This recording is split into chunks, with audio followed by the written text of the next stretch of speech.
Hello everybody, welcome to our YouTube channel School Times. So before starting with this video, please don't forget to like, subscribe and share our channel and press the bell icon for more notifications of our videos. So let's get started.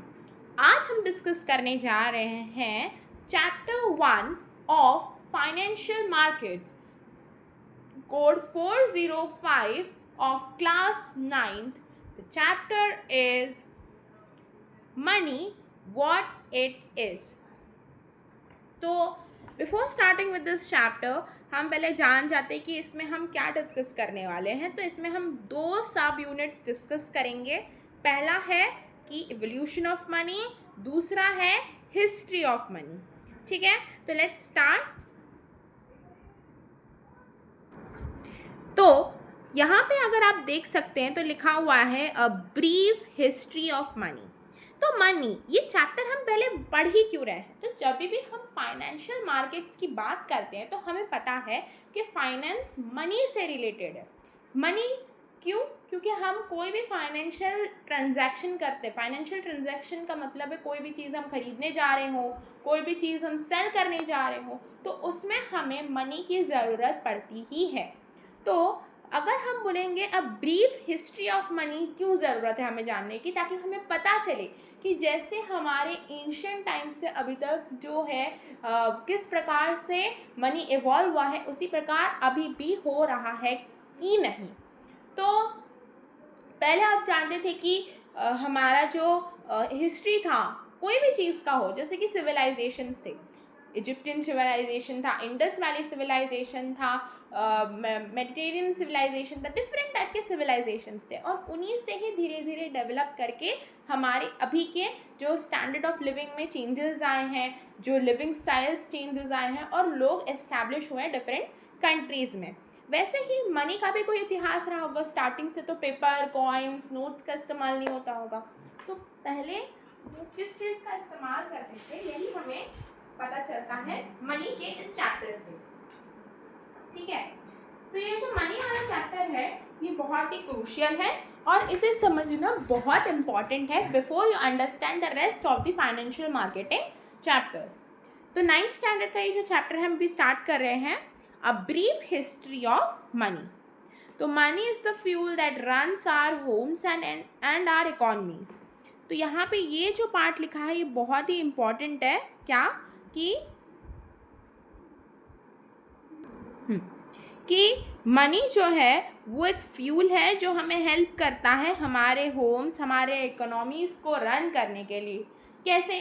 जैसे कि कोई भी vehicle को run करने के लिए fuel की ज़रूरत पड़ती है, वैसे ही किसी भी मनी को, यानी कि किसी भी चीज़ को ख़रीदने के लिए हमें मनी की ज़रूरत पड़ती है. It has been in circulation in some or the other form over or other since time immemorial. It will be around perhaps for all the times to come. Money is useful in our day-to-day lives. We know that our parents use money for meeting household needs. Money is required for us to sending schools, etc. Some of us who get pocket money from our parents also use money. Yet most of us give little thought to what is really money and what it represents. Therefore, it is necessary for us to take a closer look at money and develop a solid understanding of it. तो यहाँ पे हमें क्या पता चलता है कि money की क्या हिस्ट्री रही है और मनी कैसे इवॉल्व कर रहा है, यही हम जानते हैं. तो इवोल्यूशन ऑफ मनी है हमारा नेक्स्ट पार्ट. तो मनी का मतलब क्या होता है? देखो, सभी के तरफ से, जैसे हम कोई भी चीज़ को बोलते हैं तो सभी के तरफ से अलग अलग मीनिंग्स आते हैं, वैसे ही मनी का भी डिफरेंट मीनिंग्स है डिफरेंट इंडिविजुअल्स के लिए. बट जो मेन मीनिंग है, क्योंकि काफ़ी लोग बोलते हैं कि मनी का मतलब नोट्स एंड कॉइन्स, ऐसा तो नहीं है. पहले भी तो ट्रांजैक्शंस होते थे, पहले भी तो लोग सामान खरीदते थे, तब मनी का मतलब क्या था. अभी फिर मनी का मतलब जो चेंज हुआ है, क्या वो करेक्ट मीनिंग है? तो ये सब जानने के लिए हमें जानना ज़रूरी है कि मनी का असली मतलब क्या है. तो money is a medium of exchange. It allows us to satisfy our needs and wants. The history of money is a story spanning thousands of years. ठीक है? Yes. तो मनी का मतलब हमने क्या समझा? It is a medium of exchange जो कि हमें हेल्प करता है हमारी नीड्स एंड वांट्स को सेटिस्फाई करने के लिए। ठीक है, तो जो मनी की स्टोरी है वो काफ़ी दिनों से स्प्रेड हो रही है। ठीक है, काफ़ी लोगों की अलग अलग स्टोरीज है कि मनी ऐसे आई थी, मनी वैसे डेवलप हुई थी, तो डिफरेंट टाइप्स की स्टोरी है। पर हमें अगर एक चीज़ पता होती है तो वो है कि मनी यानी कि जो भी चीज़ें हैं उनका अलग तरीके से पहले इस्तेमाल किया जाता था। तो सपोज मैं बोलूँगी जैसे कि यहाँ लिखा हुआ है कि earliest examples of money are shekel, which refers to one of the many ancient units of weight which is used in ancient kingdom of Babylon। बेटा इसको अंडरलाइन करेंगे। ठीक है, तो यहाँ पे देखिए मैंने जो पार्ट अंडरलाइन किया है उसे आप लोग भी अंडरलाइन कर लीजिए। ये क्या है कि जैसे लिखा है कि शेकेल जो है वो रिफ़र करता है एंशियंट यूनिट्स ऑफ वेट को, जो कि यूज होता था एंशियंट किंगडम ऑफ बेबीलोन में। Salt which was use as money during the early societies of Europe, oak shaped bars of copper seem to have functioned as money in the Bronze Age in Eastern Mediterranean. Crops such as tobacco, rice, wheat, indigo and maize were also used in the barter system as money. तो money ने इसका मतलब different forms देखे हैं। Next क्या लिखा है? Next लिखा है कि money is an invention of human mind. Money is a symbol that represents the value of goods and services. The creation of money is made possible because human beings have the capacity to accord values to the symbols. अब यहाँ पे उसने बहुत ही गहरी बात कही है कि देखो बेटा, एनिमल्स को पता नहीं रहते कि किसकी कितनी वैल्यू है, बट ह्यूमन बींग्स के पास ये पता है, ह्यूमन बींग्स को ये नॉलेज है कि एक पेंसिल का कितना वैल्यू है और 1 किलो वीट का कितना वैल्यू है। अगर मैं बोलूँ टमाटर के किलो का कितना वैल्यू है और गाजर का कितना वैल्यू है, तो ये क्यों दे पाते? क्योंकि ह्यूमन बींग्स को इस बात का नॉलेज रहता है depending upon the demand and supply. तो ह्यूमन बींग्स के पास वो कैपेबिलिटी है कि वो किसी भी सिंबल को वैल्यू दे सके, उसे बता सके कि वो कितने रुपए या कितने दाम के सामान को वो खरीद पाएगा। ठीक है, तो the acceptance of an object is money, be gold chain, salt और paper note, involves the consent of both the persons, one exchanging the money with the other person for goods and services.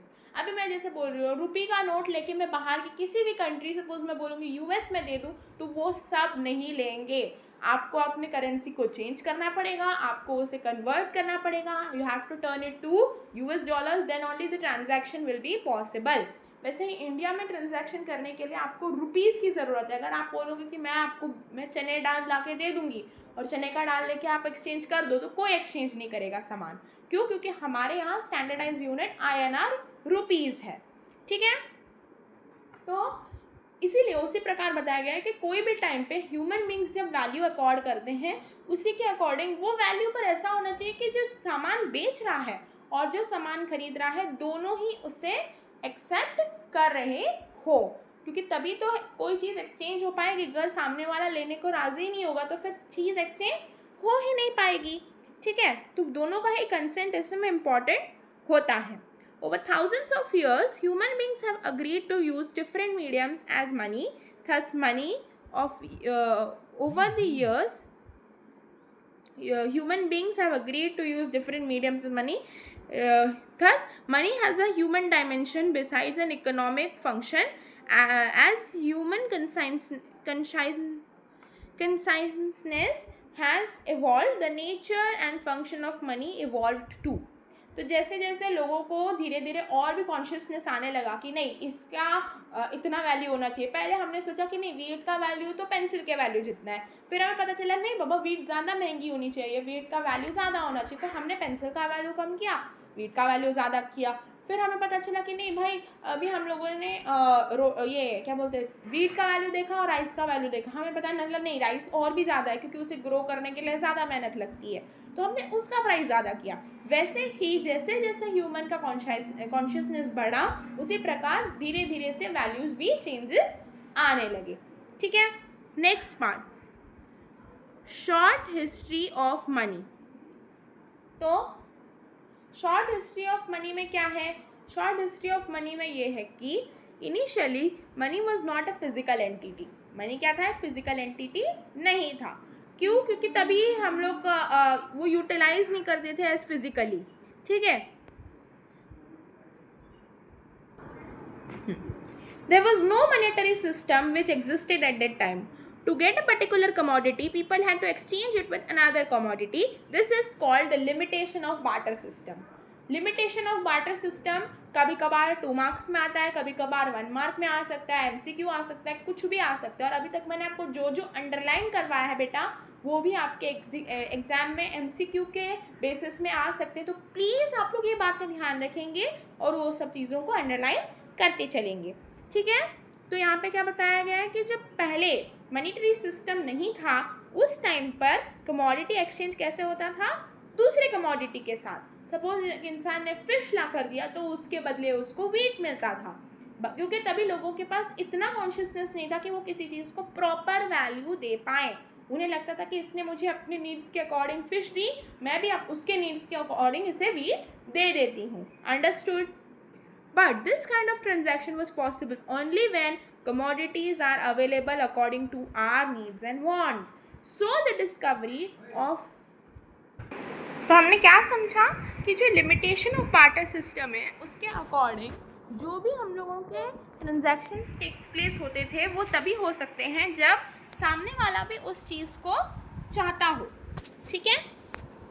So the discovery of precious metals gave a solution to the problems in barter system. The metals were exchanged instead of commodities. Later, carrying heavy bags of metal coins was found to be difficult, which paved for paper money. तो क्या हुआ? पहले लोगों को हुआ realisation कि नहीं भाई, ऐसे में तो मैं वीट ले लेती हूँ, पर वीट का दाम तो फिश के दाम के इक्वल नहीं रहता है, कभी कभार ज़्यादा होता है, कभी कभार कम होता है। तो उन्होंने रियलाइज़ किया कि नहीं, कुछ तो ऐसा डेवलप करना पड़ेगा जिसके दाम के अनुसार हम उस चीज़ को खरीद पाएँ, उसका प्रॉपर वैल्यू उस चीज़ को देकर ही परचेज कर पाएँ। तो वैसे ही क्या हुआ? प्रीशियस कॉइन्स का इस्तेमाल हुआ। प्रीशियस कॉइन्स के इस्तेमाल से जब ये लोगों को लगा कि नहीं भाई, इतना हैवी लोड, इतने सारे जैसे कि बोलते थे कि सोने की मुद्राएं लेकर लोग इधर उधर ट्रैवल करते थे, वो लोग के लिए थोड़ा सा इनकन्वीनियंट हुआ। इसीलिए उन लोगों ने डिसाइड किया कि वो लोग पेपर मनी डेवलप करेंगे। Due to increase in the volume of business, paper money also became too heavy to carry. Thus paper money gave way to intangible money. तो क्या हुआ? जैसे ही लोगों का बिजनेस बढ़ा, लोग दूसरे कंट्रीज़ ओवरसीज ट्रेड करने लगे, तो पेपर मनी भी कभी गीला हो जाता था, कभी फट जाता था, कभी कोई इशू आ जाता था, कभी कभी कैरी करने के लिए डिफ़िकल्टीज आती थी। तो इसीलिए लोगों ने डिसाइड किया कि इनटैंजिबल मनी का इस्तेमाल किया जाए। When coins and currencies are deposited with banks, they become intangible money. Another one marker question, underline it in your text book. अगर आपने अभी तक टेक्स्ट बुक परचेज़ नहीं किया है, कोई बात नहीं, आप अपना PDF डाउनलोड कर लीजिए और उसका प्रिंट आउट निकाल दीजिए। नॉर्मल कलर प्रिंट आउट भी चलेगा या फिर ब्लैक एंड वाइट भी, पर उसका अगर आप करेक्टली अपने आप में चेंजेस चाहते हैं और अच्छा स्कोर करना चाहते हैं तो आपको थोड़ा सा हैंडबुक अपने पास रखना पड़ेगा, ठीक है। तो paper money gave way to intangible money. When coins and currency notes are deposited with banks, they become intangible money. Intangible मतलब का ही यहाँ पे मतलब है कि coins और जब हम नोट्स, पेपर नोट्स को जब हम बैंक में डिपॉजिट कर देते हैं तो वो intangible है, यानी हम उसे मतलब एक्सचेंज नहीं कर रहे डायरेक्टली, पर बैंक से बैंक के थ्रू वो पैसा चला जा रहा है, ठीक है। Today we have plastic currency, that is debit cards, which can help us to withdraw money whenever we need from ATM. ठीक है। Now early money. तो before there was money, as we know it, there was barter system, people exchanging goods and services for other types of goods and services we shall see in more detail in later chapters. People in early societies developed forms of money like the use of commodities that everyone agreed to accept in trade. Various items have been used by different societies at different times. अभी जो topic मैं आपसे बात कर रही हूँ बेटा, ये जो डिफरेंट फॉर्म्स ऑफ मनी आ गया यहाँ पे बेटा, ये बहुत इंपॉर्टेंट टॉपिक है। Match the following, 2 marker question, 3 marker question, ये किसी में भी आ सकता है। तो आप, और कभी कभार तो 4 मार्कर में टाइप्स ऑफ मनी में भी पूछ लिया जाता है। तो आप तभी ध्यान से इस सब को लिखेंगे कि कैसे इवॉल्व हुआ था मनी। एवोल्यूशन ऑफ मनी एक बहुत इंपॉर्टेंट कॉन्सेप्ट है, तो वो आपको लिखना आना चाहिए। इसके नोट्स मैं आप लोगों को जैसे ही चैप्टर कंप्लीट हो जाएगा प्रोवाइड करवा दूंगी डिस्क्रिप्शन बॉक्स में। तो आप प्लीज़ डेफिनेटली हमारे चैनल को लाइक सब्सक्राइब शेयर करना ना भूलिए। ठीक है, आगे बढ़ते हैं। तो जैसे कि आप देख सकते हैं कि अदर हाँ there was barter system, that is people exchanging goods and services for other types of goods and services. We shall see later in more chapter in detail. People in early societies developed forms of money like the use of commodities that everyone accept to use in trade. ये तो बात है, जैसे कि हमने discuss किया था कि कोई भी चीज़ को हम मनी डिक्लेयर नहीं कर सकते हैं जब तक सामने वाला उसे लेने के लिए एक्सेप्ट ना कर ले। तो वही चीज़ को मनी डिक्लेयर किया गया जैसे सामने वाले भी लेने के लिए एक्सेप्ट कर रहे हो। ठीक है, नाउ जैसे कि एस्टेक्स बीन्स को यूज़ करते थे, नॉर्वेयंस बटर को यूज़ करते थे, ये सब वो एक्सेप्ट करते थे ट्रेड करते वक्त। ठीक है, नाउ अर्ली यूएस कॉलोनिस्ट में कॉलोनिस्ट जो थे वो टबैको को और टबैको लीव्स और एनिमल हाइड्स को यूज़ करते थे। एनिमल हाइड्स मतलब animal skin. The people of Paraguay use snails. Roman soldiers were paid salarium of salt. Salarium of salt मतलब सपोज रोमन जो सोल्जर्स थे वो लोग किंग के लिए कोई काम करते थे तो उन्हें सैलरी तो देनी पड़ती थी ना, तो सैलरी मतलब सॉल्ट दिया जाता था। तो ये जो सैलरी का वर्ड भी है वो सलेरियम से ही डराइव हुआ है। अनदर 1 मार्कर क्वेश्चन और एमसीक्यू क्वेश्चन, अंडरलाइन इट। ठीक है, तो जैसे कि यहाँ पे लिखा भी है, language experts claim that from salarium only the modern term salary originated on the island of Nauru, an island in the Pacific just south of equator. The islanders used rats. ठीक है, अब यहाँ पे देखो बेटा, यहाँ पे एक आपको मैं ये वाले पिक्चर ज़्यादा क्लियर है। ये फ्लिंट एरो हेड है, ये जो फ्लिंट एरो हेड है ये भी यूज़ होता था। ठीक है, नेक्स्ट है सिम्बॉलिक मनी। सिम्बॉलिक मनी यहाँ पे आप देख सकते हो कॉरी शेल्स, यानी कि सिम्बल्स को मनी के हिसाब से इस्तेमाल करना। तो early in prehistory people made a shift in what they choose to use for money. Some items such as arrowheads, salts and animal hides were used as money. जैसा कि अभी हमने डिस्कस किया कि नॉर्वेयंस जो थे वो लोग भी यूज़ करते थे बटर को। ठीक है, बटर ऐसे मनी नहीं है। एस्टेक्स जो थे वो बीन्स को यूज़ करते थे। यूएस कॉलोनिस्ट एनिमल हाइड्स को यूज़ करते थे, यानी कि वो एक्चुअल में मनी नहीं है पर उसको वैल्यू दिया जाता था कोई भी सामान के हिसाब से और लोग उसको लेने के लिए तैयार होते थे, इसीलिए वो ट्रांजैक्शन में यूज़ किया जाता था। ठीक है, gradually however people began in what they choose to use for money. Sometimes तो gradually however people began exchanging items that had no real value but which had only agreed upon or a symbolic value। तो पहले क्या था, wait exchange करते थे rice के लिए, तो पहले क्या वैल्यू रहता था, प्रीशियस कॉइन्स का वैल्यू रहता था। बट बाद में क्या हुआ, उन्होंने ने डिसाइड किया कि नहीं ऐसे कोई वैल्यू नहीं, हम सिम्बल्स को ही वैल्यू देंगे। ठीक है, जैसे कि बटर एक सिंबल है या फिर एस्टेक एक सिंबल है, तो उसी को हम वैल्यू देंगे और उसी का हम लोग ट्रेडिंग करेंगे। ठीक है, वैसे ही cowrie shells. So cowrie shells are found in an island of the coast of India. They have been widely used as currency in China, India, Thailand and in West Africa even as late in 1930s। यानी कि सोचो Africa में तो 1930 तक भी cowrie shells का इस्तेमाल किया जाता था। आज भी माना जाता है कि काफ़ी इंटीरियर प्लेसेस में भी cowrie shells यूज़ होते हैं। ठीक है, next part more symbolic currency. बेटा ये वैम्पम बहुत अच्छे से याद रखना। क्यों बेटा, क्योंकि कभी कभार वैम्पम का पिक्चर बेस्ड क्वेश्चन आ जाता है। काफ़ी लोगों को पिक्चर बेस्ड क्वेश्चन के बारे में नहीं पता होगा, तो मैं बता देती हूँ कि आपको पिक्चर दिया गया होगा, एमसीक्यू में हुआ तो आपको नीचे ऑप्शंस दिए गए होंगे कि ये वैम्पम का पिक्चर है या फिर कौरी शेल है या फिर एस्टेक है, तो आपको टिक करना है कि कौन सा करेक्ट है। तो ये वैम्पम बहुत बार आता है एग्जाम में, तो ध्यान से इसका इमेज को दिमाग में रख लेंगे। और कभी कभार अगर एमसीक्यू में नहीं आया, 1 मार्कर में आया, तो आपको याद रहना चाहिए कि ये वैम्पम का पिक्चर है। तो अनदर सिंबॉलिक मनी जो है, जैसे कि हमने पढ़ा कि एशिया के साइड में कौरी ज़्यादा यूज़ होता था और अफ्रीका में गर्म भी होता था, तो अमेरिका में भी एक मनी यूज़ होता था जिसे क्या बोलते थे, वैम्पम। ठीक है, क्या बोलते थे उसे, वैम्पम बोलते थे। तो वैम्पम क्या होता है, वैम्पम का मतलब है कि वैम्पम आर oblonged shells, ठीक है, wampum are oblonged shells sawed into beads, polished and strung together. क्या है wampum? ये क्या है? एक oblong shell है जिन्हें बीड्स में सॉ करके पॉलिश करके फिर एक साथ पिरोया जाता है, ठीक है.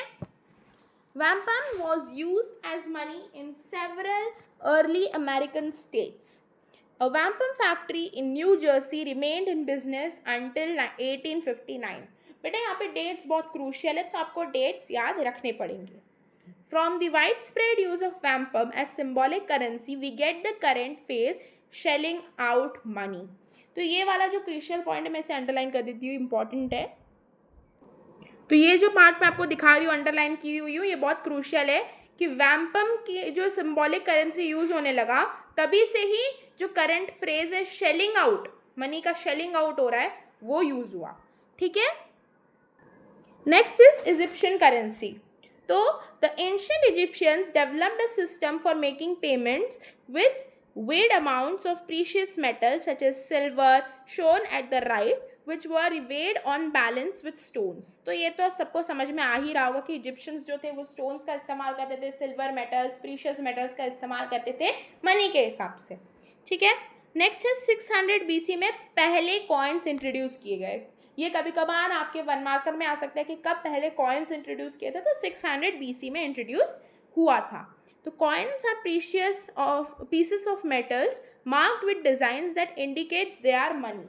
तो मेटल्स, जब भी कोई भी प्रीशियस मेटल है, भले वो गोल्ड हो, सिल्वर हो, कॉपर हो, जब उन पे कोई डिज़ाइन कार्व आउट की जाती है और या फिर उस पर बनाया जाता है और वो फिर हम उसे एक स्पेशल मार्किंग दे देते हैं, तो उसे हम मनी के हिसाब से इस्तेमाल कर सकते हैं.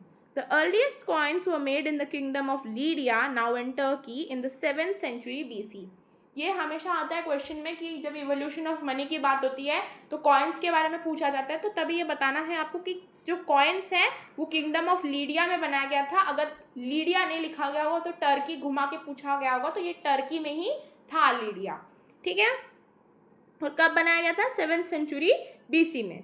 The Lydians used weighed lumps of metals. The shape was unimportant, stamped with pictures to confirm their weight. तो कोई भी ऐसे हम लोग पता नहीं चलेगा ना कि ये 10 ग्राम का सोना है या ये 20 ग्राम का सोना है, ऐसे पता नहीं चलता था. तो डिफरेंट टाइप के उसके ऊपर स्कल्पचर्स, पिक्चर्स बनाए जाते थे ताकि पता चले कि ये वाला है मतलब ये ज़्यादा ग्राम का, ये है तो कम का है. जैसे कि आज हम लोग को पता चलता है कैसे कि कलर ऑफ नोट से कि ये 50 रुपीज़ नोट है, ये 10 रुपी नोट है, उसके ऊपर ऐसे लिखा भी रहता है नंबर, तो वैसे ही हम लोग जान पाते थे तभी, ठीक है.